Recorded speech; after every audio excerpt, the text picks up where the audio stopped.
Pembela Prabowo Gibran, kita sama-sama sudah menyaksikan jalannya persidangan tadi dan putusannya sudah kita ketahui ialah bahwa seluruh dalil-dalil yang dikemukakan oleh pemohon 1 maupun pemohon 2, baik terjadinya kecurangan pemilu, penyalahgunaan kekuasaan, nepotisme, kemudian abuse of power, kemudian penyalahgunaan bansos, penyalahgunaan sirekap, penyalahgunaan PLT kepala daerah, semua dinyatakan oleh mahkamah tidak terbukti dan tidak mempunyai alasan hukum dan karenanya ditolak oleh Mahkamah Konstitusi. Dan tadi putusannya adalah menolak permohonan pemohon seluruhnya.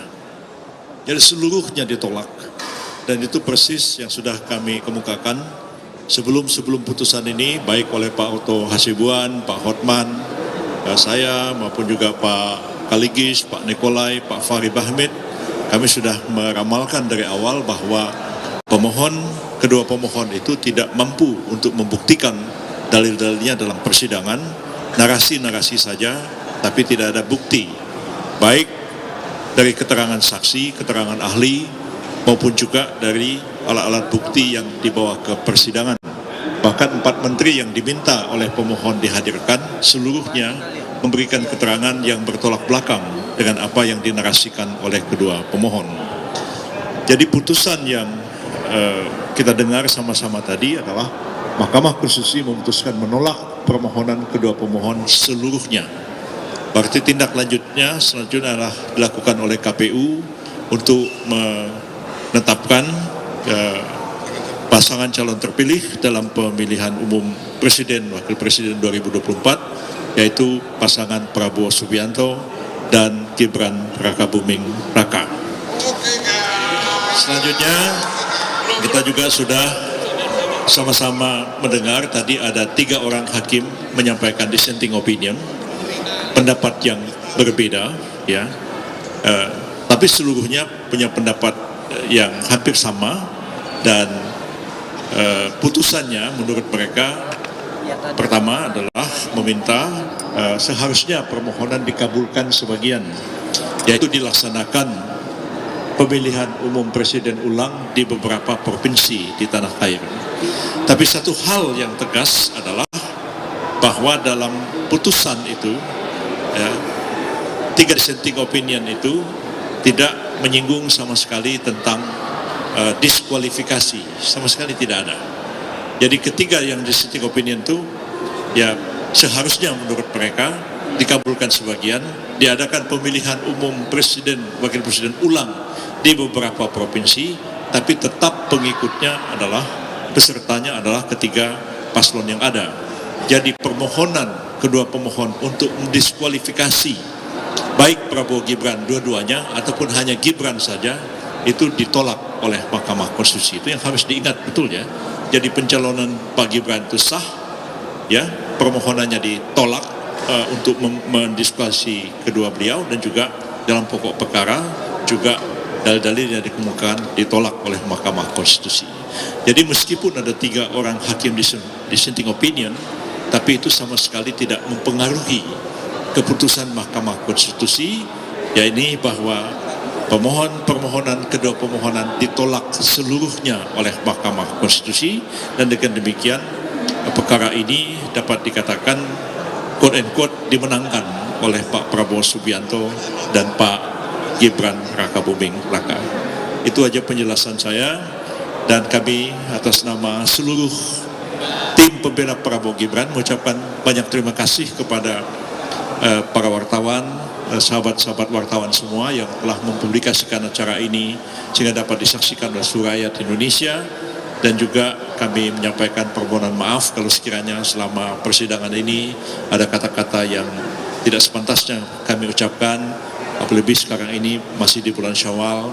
Mari kita saling memaafkan satu sama lain, dan kami menyampaikan atas nama juga Pak Prabowo Gibran menyampaikan salam hangat kepada seluruh rakyat Indonesia dan terima kasih atas dukungan sebagian besar rakyat Indonesia kepada kedua beliau. Dan hari ini MK menyatakan mensahkan kemenangan beliau dan beliau menjadi presiden dan wakil presiden bagi seluruh rakyat Indonesia, baik yang memilih beliau ataupun yang tidak memilih beliau. Terima kasih banyak. Wassalamualaikum warahmatullahi wabarakatuh. Selanjutnya Pak Oto, Pak Kaligis, Pak Hotman, Pak Habib Hamid, silahkan. Terima kasih teman-teman wartawan semuanya. Pertama-tama kita mengucapkan puji syukur pada Tuhan Yang Maha Kuasa karena hari ini kita sudah berhasil menyelesaikan pemeriksaan perkara perselisihan PHPU ya antara paslon 01, 03, 02 dan KPU, dan berjalan terus sampai sekarang. Semuanya kita sehat-sehat semuanya. Dan puji Tuhan juga karena kebetulan hasilnya juga menang kepada paslon nomor 2, yaitu ditetapkannya Prabowo Gibran sebagai Pak Prabowo Subianto sebagai Presiden Indonesia, dan kemudian Bapak Gibran menjadi Wakil Presiden Republik Indonesia. Dan terhitung sejak putusan tersebut resmilah dan sahlah bahwa Prabowo Gibran dan Pak Prabowo Subianto sebagai Presiden dan Gibran sebagai Wakil Presiden Republik Indonesia untuk 5 tahun ke depan. Itu dulu pertama ya, selamat ya. Kemudian kemenangan ini bukan hanya kemenangan Prabowo Gibran, bukan hanya kemenangan kami, tentunya ini adalah kemenangan bersama seluruh rakyat Indonesia. Ya, dan kita jadikan itu menjadi kemenangan bersama. Semua konsultasi berjalan, perdebatan berjalan, semuanya berjalan selama ini. Tetapi ketika putusan ini diucapkan, marilah kita bersatu kembali untuk membangun bangsa Indonesia di bawah kepemimpinan Bapak Prabowo Subianto dan Gibran Rakabuming Raka. Teman-teman semuanya, saya ingin memberikan gambaran singkat karena mungkin tidak semua mendengar putusan. Apa gambaran singkat? Karena selama ini kita kasih wawancara. Apa gambaran singkat sebenarnya putusan daripada Mahkamah Konstitusi ini? Tadi Pak Yusril sudah katakan putusan ini ada dissenting. 5 yang menyatakan bulat untuk menyatakan menerima dan menolak permohonan dari 01, 03. Tapi ada 3 orang yang melakukan dissenting, di mana 2 hakim konstitusi menyatakan diinginkannya dilakukannya PSU di beberapa daerah tertentu terhadap hal ini. Nah, selama ini kita jelaskan kan kepada masyarakat bahwa sebenarnya ini kita mengatakan Mahkamah Konstitusi tidak berwenang dengan alasan ada undang-undang pemilu yang mengatur bahwa sebenarnya pelanggaran administratif itu hanya menjadi kewenangan daripada Bawaslu. Hari ini kita lihat ada putusan yang menjadi perhatian kita. Ternyata Mahkamah Konstitusi menyatakan dirinya berwenang. Alasannya dia berwenang adalah dia mengatakan bahwa mereka ingin menjaga, mengawasi. Siapa tahu kalau Bawaslu tidak melaksanakan tugasnya secara optimal, maka mereka akan memeriksanya. Itu alasan utamanya dari Mahkamah Konstitusi. Jadi dengan demikian dia mengatakan kami berwenang untuk mengadili perkara ini. Tetapi satu hal yang harus kita perhatikan adalah ketika Mahkamah Konstitusi mengatakan dia, meskipun dia mengatakan dia berwenang, tetapi dia tetap tunduk dan menghormati semua apa yang dilakukan oleh Bawaslu.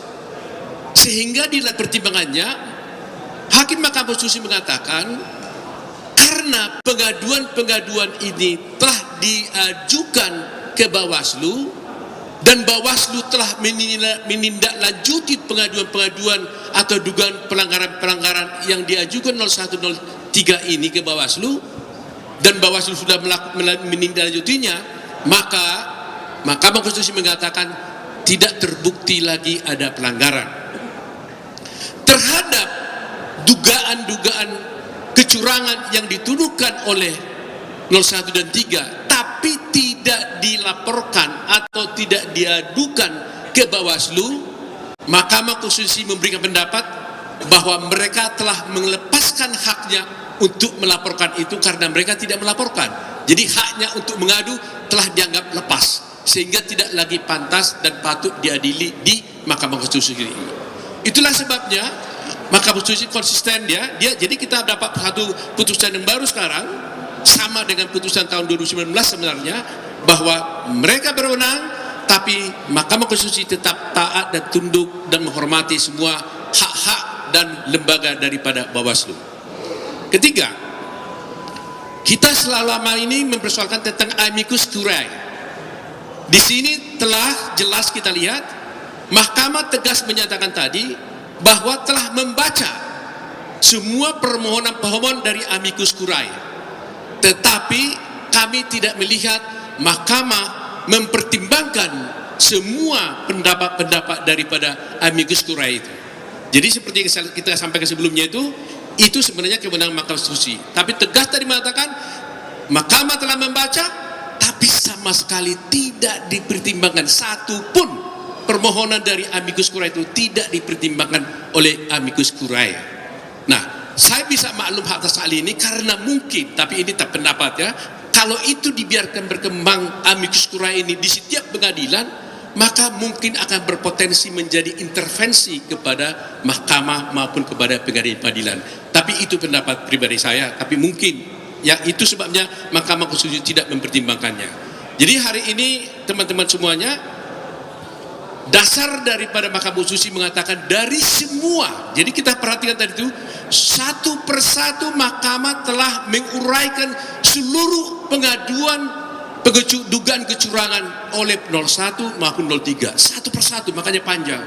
Dan semua satu persatu oleh Mahkamah Konstitusi dipertimbangkan satu persatu, tetapi satu pun tidak ada yang terbukti.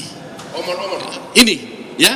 Jadi kalau kita selama ini mohon maaf ya, kalau kita katakan selama ini hanyalah semacam narasi saja, asumsi, ya sekarang terbukti. Karena Mahkamah Konstitusi semua satu persatu dipertimbangkan, ternyata satu pun tidak terbukti. Atas dasar itulah, meskipun Mahkamah Konstitusi berwenang, tetapi mereka memeriksa tidak terbukti satu pun dalil yang juga 01 dan 03, akhirnya Mahkamah Konstitusi menolak seluruh gugatan pemohon dari 01 maupun dari 03. Sehingga Prabowo Subianto resmi menjadi Presiden Indonesia, demikian juga Gibran Raka Buming Raka resmi menjadi Wakil Presiden Indonesia, dan kita hormati ini, dan tidak ada lagi upaya hukum apapun terhadap putusan ini. Dan inilah yang terakhir dari semua proses pemilu, dan kita tinggal menunggu penetapan presiden, pelantikan presiden di bulan Oktober nanti. Demikian pernyataan kami, mungkin disampaikan oleh Pak Homan.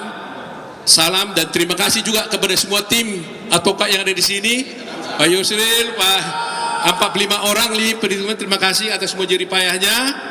Ya, mohon maaf kalau ada hal-hal yang kurang bagus, tapi selama ini kita kompak selalu kok, nggak ada yang masalah. Terima kasih. Videoin gua dong. Oke.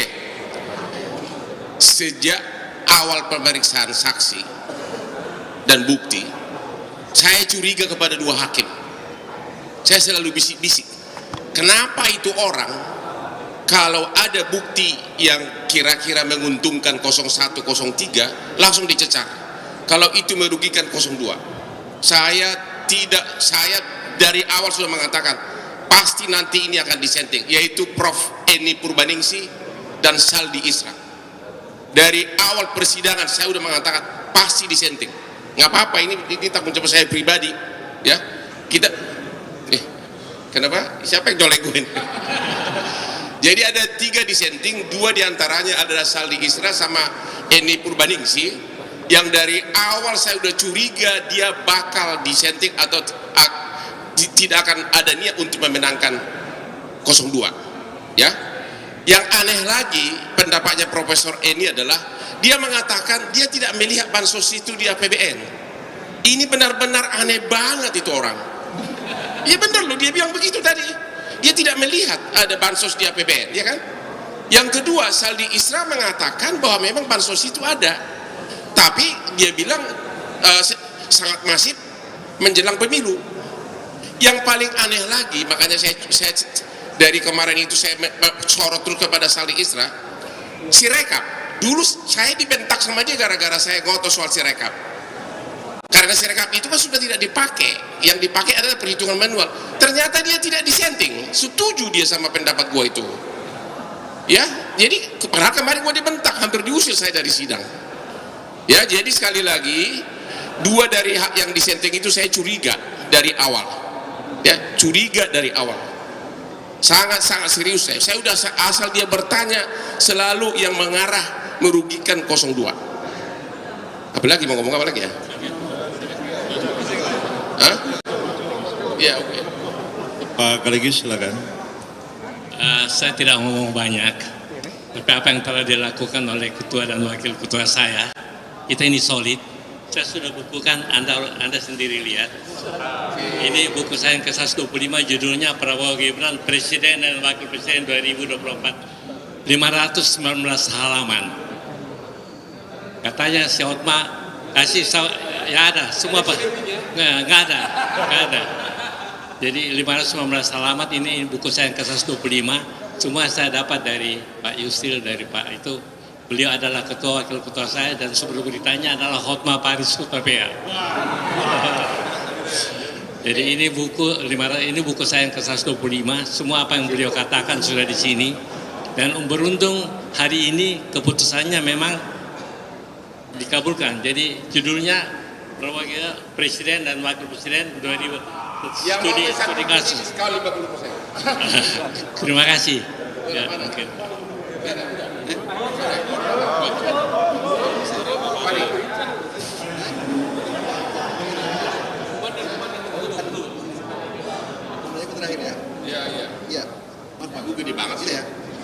Iya, ini sih.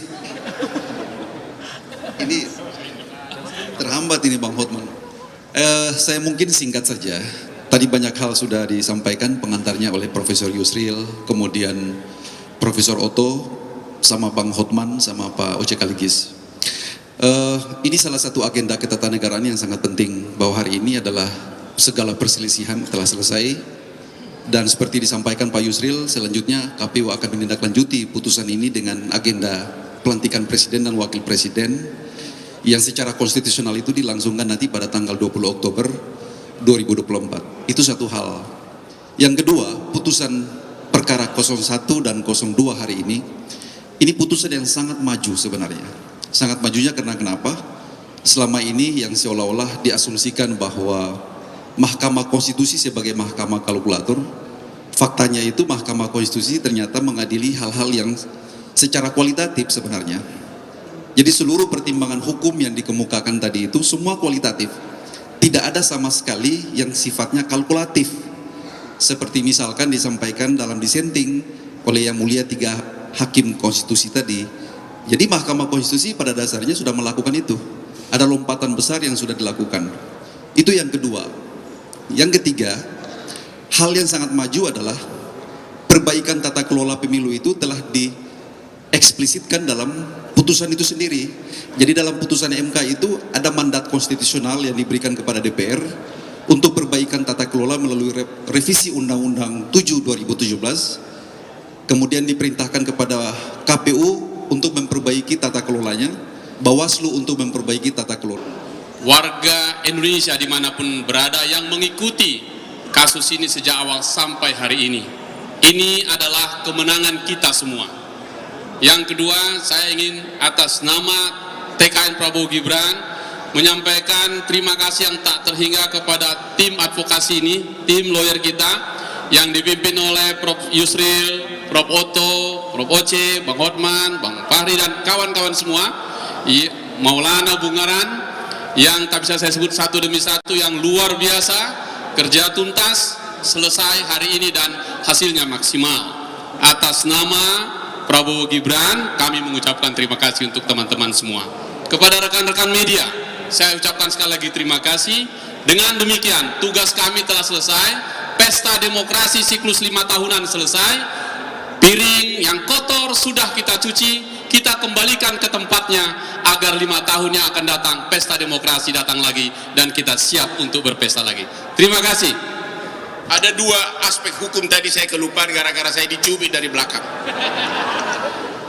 Saya tidak setuju putusan MK yang menyatakan bahwa kalau tidak diselesaikan oleh Bawaslu maka Mahkamah Konstitusi berwenang. Karena kewenangan absolut tidak boleh sama 2 lembaga yang sama, kepada 2 lembaga yang berbeda. Kalau sudah kewenangan dari Bawaslu, maka Mahkamah Konstitusi tidak berwenang. Tidak ada dalam hukum acara 2 lembaga berwenang atas hal yang sama. Itu jelas-jelas total salah dari segi hukum acara. Yang kedua tadi Pak Arief mengatakan, ini benar-benar pengakuan loh. Pak Arief salah satu yang disenting. Dia mengatakan memang pelanggaran itu baru gejala, bukan tuntas terbukti. Dia bilang gitu, baru gejala, karena memang dia bilang pelanggaran proses pemilu itu susah dibuktikan. Jadi dia mengakui nggak ada bukti otentik. Bahkan dia mengatakan pembuktian seperti di Amerika beyond reasonable doubt, artinya tidak boleh ragu-ragu, katanya tidak boleh diterapkan di sini.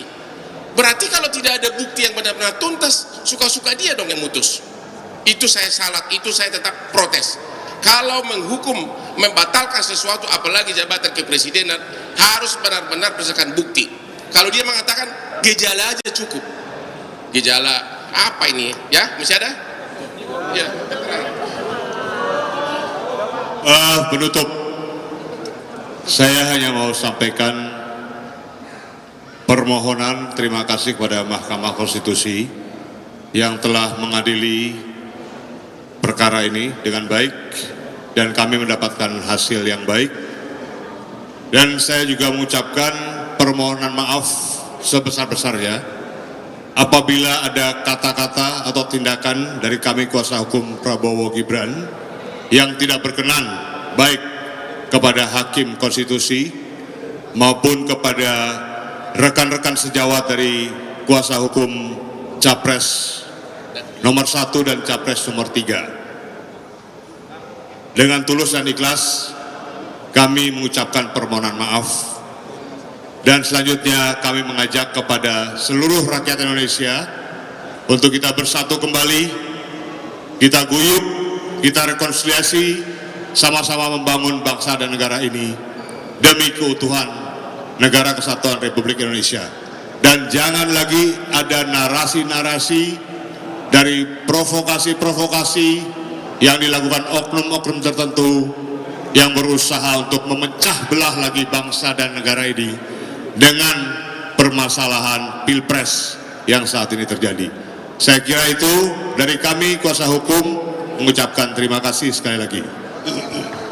Terakhir penutup, hanya permohonan atas nama tim Prabowo Gibran dan atas nama Prabowo Gibran juga, saya izinkan saya mengucapkan terima kasih kepada Bawaslu, kepada KPU, kepada DKPP, kepada TNI Polri, kepada pemerintah, siapa lagi ya, atau semua pihak yang ikut terlibat dalam pemilu ini, yang telah menjaga pemilu menjadi berjalan dengan baik, karena pemilu kali inilah menjadi pemilu yang paling damai, dan itu semuanya adalah karena partisipasi dari seluruh stakeholder yang ada di negara kita ini.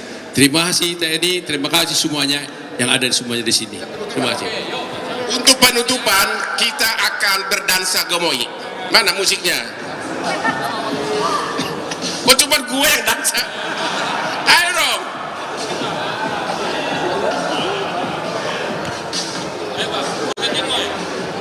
Ini dah. Orang cuma gue aja. Ya, gak laku gue.